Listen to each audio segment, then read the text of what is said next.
Hello student, Sayan tuition সেন্টারের পক্ষ থেকে সকলকে জানাই আরও একবার স্বাগতম।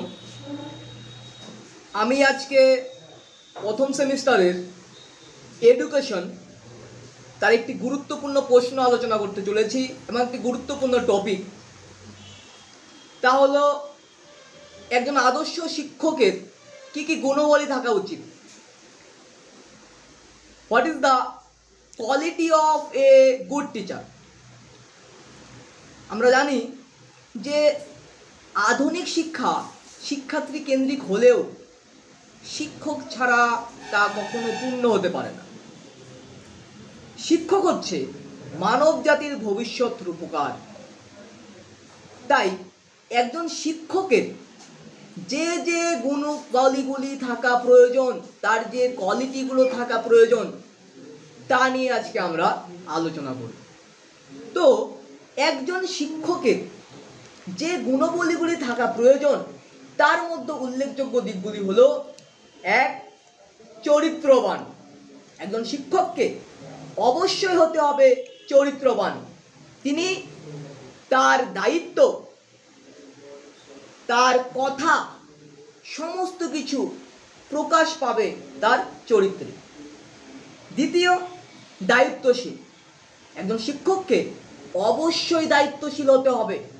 তিনি নিজে দায়িত্ব নিয়ে একজন শিক্ষার্থীকে গড়বেন, নিজে দায়িত্ব নিয়ে একজন শিক্ষার্থীকে আগামী দিনের জন্য তৈরি করবেন এবং তাকে এছাড়াও সমস্ত বাধা, একটা শিক্ষার্থীর যে সমস্যা, সেই সমস্তগুলোকেও দায়িত্ব নিয়ে তাকে দেখতে হবে।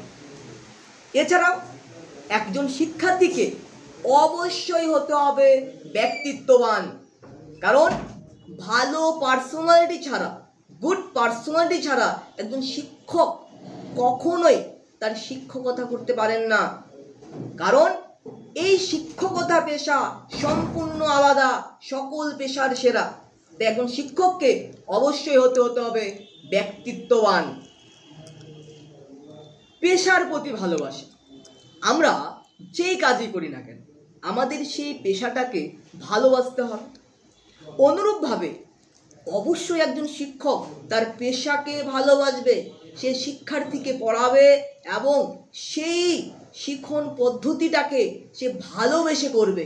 সে ভালোবেসে স্নেহের সঙ্গে, যত্নের সঙ্গে শিক্ষার্থীকে পড়াবে। তখনই তার শিক্ষাদানটা সম্পূর্ণ হবে এবং তার তাৎপর্যপূর্ণ হবে। এছাড়া একজন শিক্ষকের আর কি গুণাবলী থাকা প্রয়োজন? তিনি হবেন ছাত্রপ্রেমী। আমরা জানি ছাত্র শিক্ষকের সম্পর্ক পিতা পুত্রের সম্পর্কের ন্যায়। কারণ মা বাবা অর্থাৎ অভিভাবকের পর শিক্ষকই তার দায়িত্ব নিয়ে থাকে। তাকে, একটা ছাত্রকে, একটা ছাত্রীকে, একটা বাচ্চাকে, একটা শিক্ষার্থীকে একজন শিক্ষক অভিভাবকের মতোই আগলে রাখবেন, তাকে ভালোবাসবেন এবং ভালোবেসে তাকে শিক্ষাদান করবেন। তাহলে অবশ্যই একজন শিক্ষককে ছাত্রপ্রেমী হতে হবে। এছাড়াও তার একজন শিক্ষকের অন্যতম একটা চরিত্র হতে পারে, অন্যতম একটা গুণ হতে পারে জ্ঞান পিপাসু। তাকে সবসময় জ্ঞানের চাহিদা থাকতে হবে।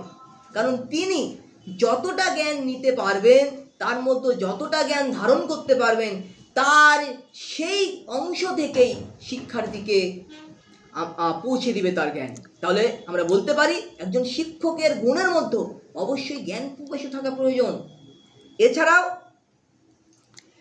মূল্যায়ন সম্পর্কিত জ্ঞান, যে একটা শিক্ষার্থীকে শিক্ষক পড়াচ্ছে তার কতটা বোধগম্যতা হয়েছে, সে কতটা বুঝতে পেরেছে, সেটা অবশ্যই যাচাই করা উচিত এবং সেটা বিভিন্ন কৌশলে একজন শিক্ষককে বোঝাতে হবে বা বুঝতে হবে যে শিক্ষার্থী কতটা শিখতে পেরেছে, কতটা সমস্যা রয়েছে, কোথায় কোথায় তার প্রতিবন্ধকতাগুলো রয়েছে, সেটাকে বুঝে নিয়ে তার সমস্যা সমাধান করবে।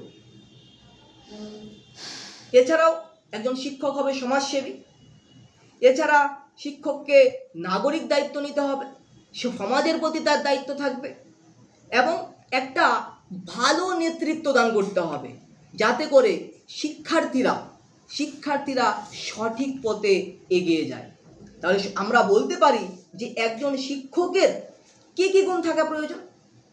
তাকে অবশ্যই চরিত্রবান হতে হবে, ভালো চরিত্রের অধিকারী হতে হবে।